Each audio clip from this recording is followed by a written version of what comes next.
Super dope. Super dope. Super dope. Yeah. On Apple Podcasts. Hey, what's up? Dragon Ball Super Dope. My name's Kyle. This here is Jimmy. How are you doing, Jimmy? Doing good. Sunday afternoon, so you know what we got to do? Get together and talk about Dragon Ball. Yeah, damn right. Because, you know, two men in their 30s talking about Dragon Ball on a Sunday afternoon is, you know, I would say arguably as healthy as, it's about as healthy as two dudes in their 30s watching football on a Sunday afternoon. There's no football right now. I know. Thank God. Otherwise, I wouldn't be able to get people to come over and make podcasts. Yeah. So we are going to talk about a couple of Dragon Ball things this week. Dragon Ball Super Manga Chapter 57 came out.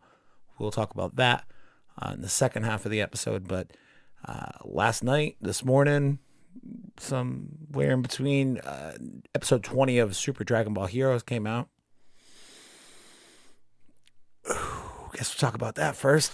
He loved it. It was a lot, man. And I don't think I loved a lot of it, if I'm being frank. Yeah. So this is a special episode in that, at least the version we saw. I saw versions without it, but the version we saw was a little bit longer than your standard 7-8 minute episode of Heroes. It's got 3.5 minutes of backstory leading up to the episode. And in that 3.5 minutes of backstory, it covers, what was it? Approximately 75 million years? 75 million years of backstory. Oh my God. So I'm not even going to try to navigate it because so much is thrown at you so quickly with so many different things. What's his name? Mechikabra? Mechikabra.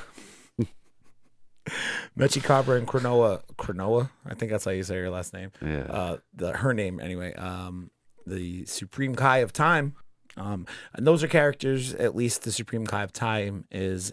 She's prominent in the Xenoverse game that you just bought. So you'll get a little bit more familiar with several of the characters they talk about in this intro, namely Mira, Toa, and I think Demigra is in that game as well. But also the Supreme Kai of Time. But Mechikabra, great fucking name. Mechikabra. Mechikabra works downtown. Mitch Cabral. Nice little Portuguese guy. Works like Cabral's chicken. So they talk about a lot of characters that you're going to get more familiar with in Xenoverse. Mira, Toa, Demigra, and Cronoa. Cronoa and Mechikabra. Obviously, if you can't tell by Mechikabra's fun name to say, he's an evil guy based off of his character design alone. So he gets sealed up in the cracks of time where all demons should go. Right? Get the fuck out of this holy sacred space of time and space. I'm floundering. We learn about Toki, who's a bird, who's basically also a Pokemon. Yeah. He's cool. He's the master of time. We learn about the Dark Demon Armies. We learn about how they gathered up the Dark Star Dragon Balls. And mind you, this is all still just, you know, the first 3 minutes of this episode. Like, 75 million years ago, these two duked it out for the Supreme Kai of Time spot.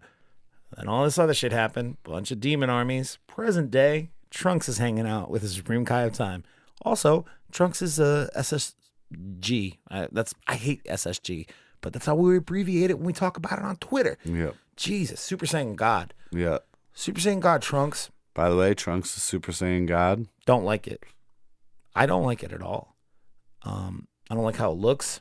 He doesn't look like he's got that slender thing. It looks like he's just Trunks with red hair. He looks like not Trunks. He's got a key sword. Yeah. That he's going to slice up this new demon king person with and seal him back up in the cracks of time. Yep. This was my key sword. So the thing that makes me mad about this episode is we see mostly it's just Trunks in the Super Saiyan God form that we don't get to see him achieve at all, but he just has it. Yeah. He's got the sword. Don't get to see what's up with the sword. He just has it. Yeah. But And that's all fine. I get that you got to set it Is up. it like a key sword or like a key sword? Key, like turning things in the door handle because it's locked. Key. Right, yeah. Or what was the other key that you referenced? Like key, like. Oh, like K-I. Yeah. Yeah, no, it's K-E-Y. That's what I thought. That's so weird. Yeah. Some Kingdom of Hearts shit. Yeah. So what makes me mad is they have Trunks do all that shit, whatever, that's fine. But they give us the Zeno versions of the characters. So it's Zno, Goku, and Vegeta who are fused into Super Saiyan 4 Vegeta. Cool. Very cool. Yeah. But you also have Gohan, Goten from Trunks. Gohan and Goten from GT and Pan all hanging out on the sidelines just watching. They've already done their piece of this big battle that we missed. Didn't get to see. Yeah. That's part of that didn't really catch us up on. Like we come in and it's just like Vegeta shooting a bunch of blasts at everybody and Trunks trying to get his fucking key sword started so he can cut somebody in half. Oh man. So need to fire up my key sword. Yeah, and it all happened so quickly. Like by the time I see the guy that he's about to slice in half, I'm like, oh man, Trunks is about to do this dude dirty. And it's over and done with. I'm like, wow, even for Dragon Ball Heroes, this felt really quick. Yeah, because there was like a minute after the fight of them like just being done with the fight. Like, all right, this is cool. We're good. This is fun. Taking our time. And then we get a flashback, which, by the way, the subs that I typically watch are typically done by Therese, I believe, and Sailor Spaz. I don't think they did the subs that we watched today. No, yeah, the subs seemed weird too. Very weird. Anyway, the last piece of the episode is a flashback. I don't know how long ago it was. I don't think the translation gave it to us. I don't know if the dialogue gave it to us. Whatever. We see Mira and Toa down in, I guess, some demon dimension, and they got a little baby. And in my brain, I'm like, Mira and Toa do have a baby. It's Fuu. And I thought that we already knew this. And did they have a new baby now? Are they just fucking in the demon realm whenever they're not wreaking havoc and fucking with the Z Warriors?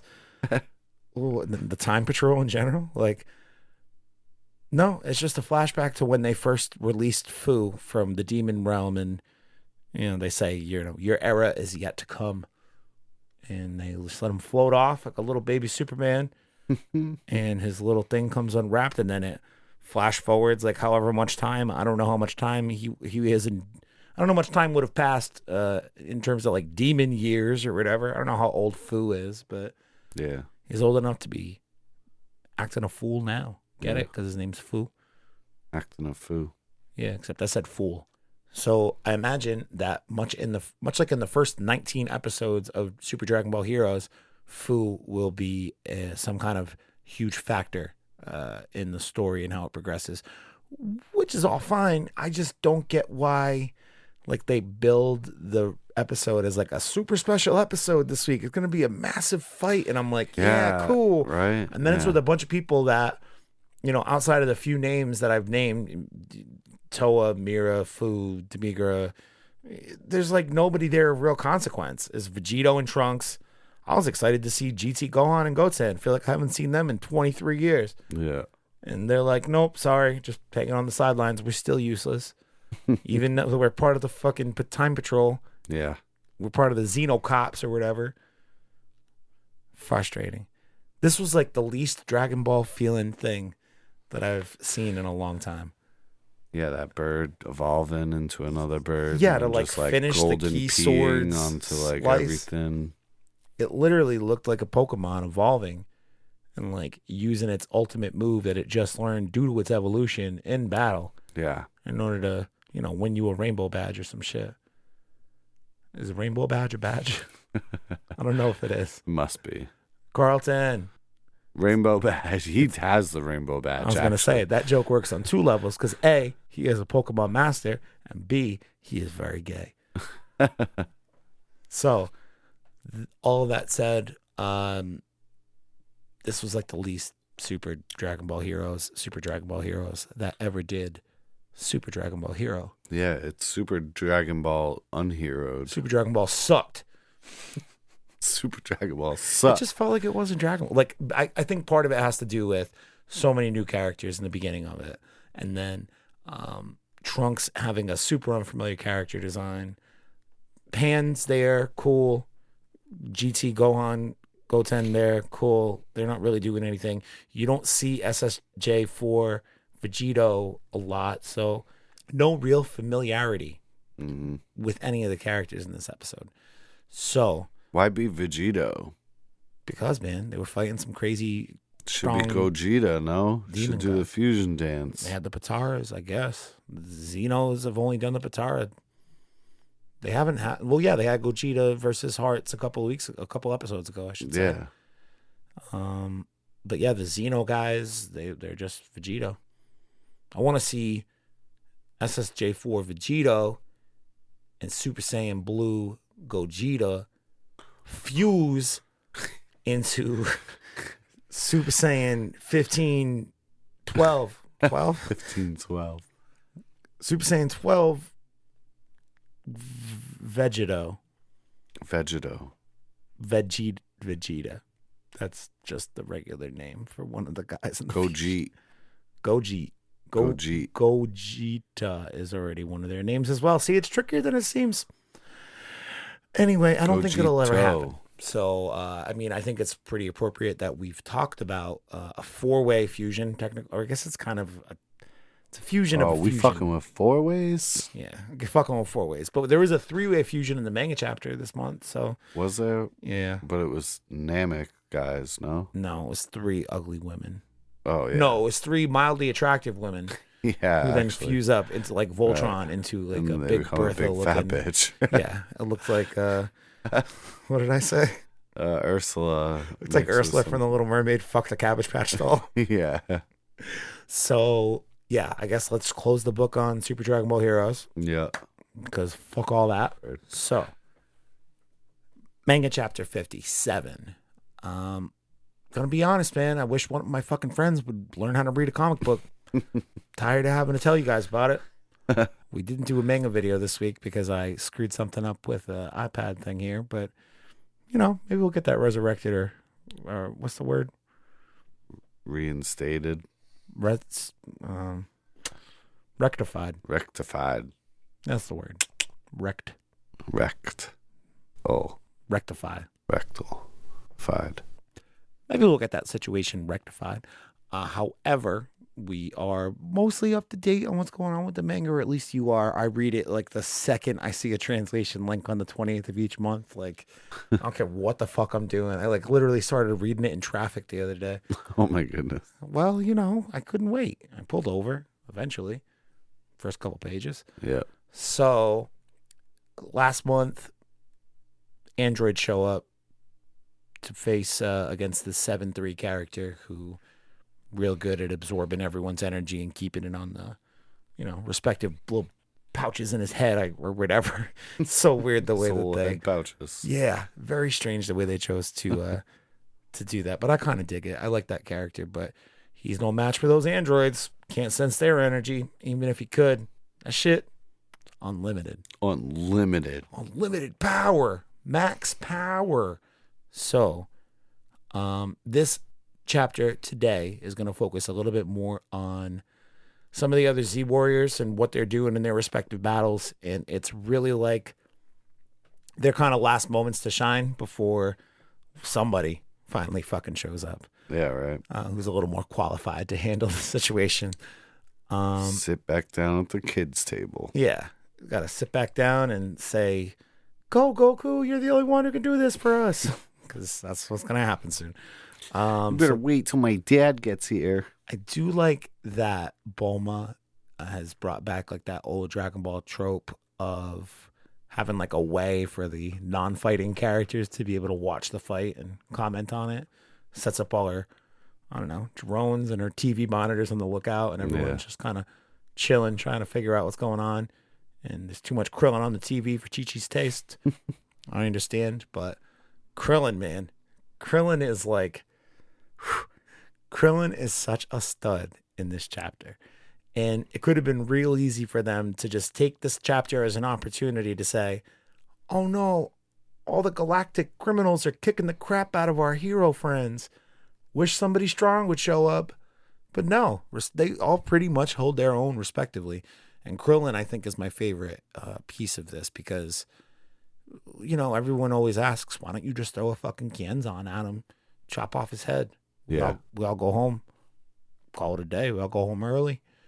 And he's like, it's not that simple. I'm like, it kind of is, but it never is. But today we see a pretty good combination of him using multiple Kienzans and then also be able to like manipulate their movements like the way Yamcha does with his spirit ball, which is cool. Yeah. And then when that moment comes where you think he's about to get hit with the Destructo discs, or another old school Dragon Ball trope, fucking Zanzu Ken, after image technique. That's not the real Krillin. That's a fake. That's a phony. An after image phony. Yep. So I think that little sequence is probably my favorite part of the chapter. In terms of, I'll say it's favorite part of the chapter. Yeah. I was going to say in terms of these fights, but that's pretty much all this chapter is. We get some real regressive Master Roshi behaviors. Of course, he's the one who, and we saw him run off to go fight these ladies last month. So yeah, not super surprising what they were lining up. But hey, in case you don't know, guys, Roshi likes pretty girls. Yeah, he gets boners when he sees them. Maybe sometimes even he bleeds out his nose. He does. And in this case, he's just not such a good fighter because these ladies are just so pretty. And I think Krillin goes over to help him, right? And Krillin goes to help him. And he asks him, he's like, yo, last week in the Tournament of Power, you were fighting Jiren, you're dodging everything. What's up? Now you can't even fight these three ladies? He's like, I'm distracted. They have titties. They have powers over me. What are those powers, Roche? Boobs. So he continues to dodge attacks with his Megate no Gokui-esque movements. And ultimately the solution is to put a blindfold on. Because if he can't look at him, he's not aroused. Mm-hmm. Why don't you just close his eyes? Same effect, right? You can't leave your eyes closed when there's fucking hot bitches around. You're right. I didn't think about that fully. At some point, he would be like, I gotta look. Gotta check out what's going on out there. Get the blood flowing. Yeah, good point. I guess you do need that piece of cloth over your eyes because temptation, man, it's there. Mm-hmm. Ever present, omnipresent. Tien and Chowsie, they have to fight a Magetta-looking mother who is a big steel tin can of a man. Also, coincidentally, doesn't take too well to insults. Doesn't take too kindly to them. Like he gets hurt by them or like... I just hurt his feelings and he wants to go home. I get it. People are rude to me sometimes and I'm like, hey, you just hurt my feelings. I want to go home. So I totally relate with this big robot bastard. However, Tien, the man with not a single funny bone in his body. Yeah, right. He can't insult people to save his GD life. And all he fucking knows is fucking hanging out in waterfalls. Hanging out with waterfalls and with small clown people. Yeah. Thankfully, this clown person, I imagine it comes from a life of being not only severely underappreciated or underutilized, but just being severely fucking short. And then you compound that with the fact that his face is literally painted like a clown. Chousie's got a lot of fucking heat. Like, he's got a lot of aggression to get out. Oh, yeah. So he's got no problem stepping to a big metal man. I bet he's been made fun of. Several his times. Whole life. He's only got one hair on his hey, head. fucking clown boy, grow some fucking hair. Hey, man, why don't you not paint your face like that? Yeah, right? You look way cooler. Save a lot of money in blush. He's like, it's just my natural complexion. What do you mean? And then we'll be like, no, it's not. Those little red circles, come on. Yeah, come on. What do man. they do? Well, whatever. The kid's been picked on enough throughout his life to be able to dish out some insults. So glad that he came in handy this chapter. Not always a guarantee that Chowsie is going to be even on screen or in panel, I guess, in this case. But here he is dishing out insults with the best. What was his insults? Big metal hunk of fucking asshole or whatever. You always arrive late. Like, Team 4-Star has announced that they're going to stop doing Dragon Ball Abridged in its current iteration. But, man, if they ever recast a series like that, I'll be Chowsie. And just be my regular voice. Be like, Tien, you dumb motherfucker. This launch girl obviously wants to jump your bones. Cut it out. I'd love to be Chowsie in those circumstances. So that's kind of like the last hurrah of the Z Warriors to an extent. Before Moro's finally here. The spaceship shows up, lands on Earth. Looking all fucking badass and shit. Yeah, it's real gaunt cheekbones. Looking very terrifying. Also, like a ram goat man who, again, eats planets, for sustenance. Not like a hobby or fun. Like, dude needs to do it. It's going to happen one way or another unless you kill him. So, Moro has been very quick to the punch on a lot of pieces throughout this arc. Like, he was quick to get all of the galactic prisoners broken out and freed. He's been really quick to, like, share his energy and his powers with 7-3. And we'll see in a minute another crony criminal. What the hell was his name? Sagambo. Like, he's been somebody who's not fucked around pretty much at all. And for whatever reason, when he shows up to Earth, he decides, it's fine. I'll wait. Like, he says, like, the people I want to fight are not here. Yeah, he says the main attractions, whatever, Goku and Vegeta aren't even here. So I'm just going to wait. It's like, dude, you weren't coming here to fight Goku and Vegeta. You were coming to this planet to eat it. And the reason being was snack. There was lots of strong people there. So theoretically, it would be a really strong planet for you to consume. So now that you've gotten here, all of a sudden you're all about to fight. Yeah. You need to make, how am I going to prepare my dishes? I believe is what he says. How shall I prepare these dishes? Is that what he says when he eats the planet? That's how he said. That's what he says when he shows up. He's like, how am I gonna? I'm gonna take my time with this. I'm gonna wait for Goku and Vegeta. So I don't know. I just think like everything he's done to this point, the idea that he's gonna give his power to the Sagambo douchebag that we're gonna see in a second, and he's gonna have that be the fight. When now that he's on Earth, he should just get it over and done with. That would have been.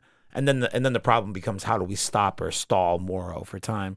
That would have been the logical piece for me, but instead he gives some of his energy to this big hulking massive a man who, probably already pretty strong in his own right, but gets a little bit of Moro juice, and all of a sudden his fucking shirt pops off, and it takes everybody. I think it's Krillin, the androids, Piccolo and Gohan. I think it's those 5, maybe more, are just pushing him back, trying to hold out and keep him steady. And it looks like they're about to get their asses whipped. And Krillin, again, the ever bright tactician, he decides that he's just going to risk it all, spike up his power, even though he knows that it could be the end, because I think he's hiding in that scene too. Like I think Sagambo's trying to find him and Roshi at the end of the chapter. And he's like hiding behind a rock. He's like, oh man, if I spike my energy right now, I'm done for. He's going to catch me and he's going to die. But maybe Goku will figure it out. He'll see it and he'll lock onto it in instant transmission over here. And sure enough, that is what the fuck happens. Goku shows up just in the nick of time. Hey, what's up, bud? Sorry I make you wait. And yeah, that's the end of the chapter right there is when Goku shows up. So yeah. What's interesting about this is we don't see Vegeta at all in this chapter. So he's still on planet Yardra learning this new technique or whatever. He's not there yet. Typically, he's the guy that you have to fight before you fight Goku. Yeah, right. They're fucking throwing us through a loop now. Oh, boy. Are you thinking what I'm thinking? Vegeta's going to win? Maybe. You know how many times I've thought that before? Did you think it in Resurrection of F? Because I did. And so did everyone else. Except Akira Toriyama, who then boned us all and took away that win that we all wanted. Just let Vegeta have that one on Frieza, man. He destroyed his motherfucking planet. Yeah. Who cares about Goku? I mean, yeah, it's Goku's planet too, but Goku's from Earth. Like, let's be real. Right. Jeez Louise, Moses. I don't know why the Moses talk is happening today, but anyway, Goku showing up first means Vegeta's going to be the one to bail Goku out of trouble. Yeah. Which is fine. All right. They're gonna become Vegito. No, I don't think we're going to see a fusion. No. I would be very surprised if we did. Here's my question, right? That's how they save it to make Goku still the winner. No. Vegeta comes in and is like, I've learned this new move. Fuse with me. I'm worried that it'll be similar to a Resurrection F situation where Goku gets his ass whipped. Vegeta steps in, does some ass whipping. And then Goku comes in and ultimately gets the move, or gets the win, rather. Yeah. Here, I could see a situation where Goku shows up first to fight Moro, doesn't know what he's getting himself into, gets his ass whooped by Moro. Vegeta shows up in the nick of time with whatever his new Yardratian, is that what we're saying? Yardratian technique he's got to be able to defeat Moro. I don't know what that's going to be, but hopefully he learned instant transmission as well, so that way he can get there as quickly as Goku did. Vegeta's going to save Goku, all right? There's no doubt about that. The question is, once that saving happens, does Vegeta get the full-on win, or does he just stall for Goku to get back on his feet and then have Goku defeat him? Yeah. I think this whole bringing Vegeta to Planet Yardrat thing is a precursor for him to maybe, hopefully, with some explanation and logic behind it, with, the technique, whatever it ends up being, with those kinds of reasons and setup, they really could be angling for him to get the win. No, they're not. All that being said, man, if he's going to come back, right? And then teach Goku the move he learned. It's like, quick, Kakaroto. Well, your kid's fucking... I learned this move. Watch me. It took me 9 months to learn it, but in Yardrat time or whatever. Yeah. I'm going to teach it to you in 20 minutes. That's all we can get with Gohan and Piccolo and the rest of the ragtag Z Warriors fighting Goat Man over there in the distance. God, if we get something like that, so help me God. I'll be more upset with that than I was with Super Dragon Ball Heroes episode 20 today. Yeah. Talk about a hot pile of steaming garbage. Right. That shit is everywhere. Also, the new opening song that has been posted up, wasn't part of this episode today, but I assume it will be. Not a very good song. Of all the Dragon Ball Hero songs, I'm going to say it's the shittiest one. Want to know how I know? You listen to them on repeat. That's part of it. The other part of it is I've heard this one like maybe 3 or 4 times now. I don't even know how the fuck it goes. Yeah. I have a musical brain, man. I have a memory for melody. You know what I'm saying? Memory for melody. Yeah. That's a thing that people have, and I'm one of those people. Asshole. Try to tell me I'm not a memory for melody? I just liked the alliteration of words. I'm surprised you know what alliteration means. Wow, Jimmy, go you, brother. Memory melody. Memory. So, yeah, I think Super Dragon Ball Heroes was a hot pile of steaming of garbage, and Chapter 57 was fun, and I like the idea that maybe they're setting us up to have Vegeta win. Although, I guess I should fully prepare myself for them to let me down again, because it is Dragon Ball after all. Right. Speaking of being let down, still no return announcement on that anime. Don't know. Goku's going to be in the Olympics. Yep. Well, it's usually with the next thing that we say, but he's not going to be in the Olympics. He is, I heard. He's competing on behalf of the country of Japan. All the sports, everyone. He's going to be in every one. While also being the mascot. Yes. I feel like there's a conflict of interest there, but what's cool about Goku is that he's so fast. Right. With the instant transmission shit, he could realistically do both at the same time. Mascot and compete.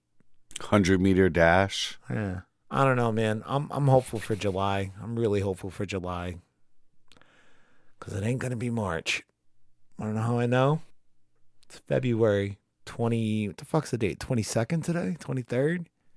Jeez Louise. Yep. Wowee. Wow. Wowee-woo. It's almost springtime. A couple weeks will be celebrating St. Patrick's Day. Yep. It's like the unofficial kickoff to spring for me. Is it? Yeah. St. Patrick's Day, pitchers and catchers report. Once it's like regularly above 50 degrees every day, like, Yeah, and you can start going outside again. yeah, going outside with the sun out is cool. Unless it's wintertime. We're fans of the sun. That's where we shoot all our enemies into. Here on Dragon Ball Super Dope, we aspire to shoot everyone into the sun. With our Kamehameha. Cut me off in traffic, I will shoot you into the fucking sun. With our Kamehameha waves. All right, well, we still got to do Boku no Hero Academia. So we're going to go do that on a different podcast now. Maybe Catch us over there. You're probably going to. I don't know which one you're going to hear first. Hopefully, now it's not this one. Now it's not. Yeah. Maybe this one's number 2. And then you'd be like, what? Maybe What? you are number 2. Time. Make sure this is a good episode today. Make sure you ring and subscribe on Apple Podcasts, Stitcher, Spotify. YouTube is a place where the podcast goes, and we almost have 100 subscribers there. There you go. I don't know how. I don't know who the fuck you people are. Thank you. I appreciate y'all. You call us up, 401-213-9596. Leave us a voicemail. That's it. That's all. Jimmy, you got any parting words for our audience members? Nope. Stay real. Yeah. So, nope. Stay real. No parting words. Stay real, Philadelphia. But I feel like Stay Real Philadelphia would be the party. I know. You're looking too much into it. All right. Well. Did you hear that? Yeah. That was a dog. All right, we're done.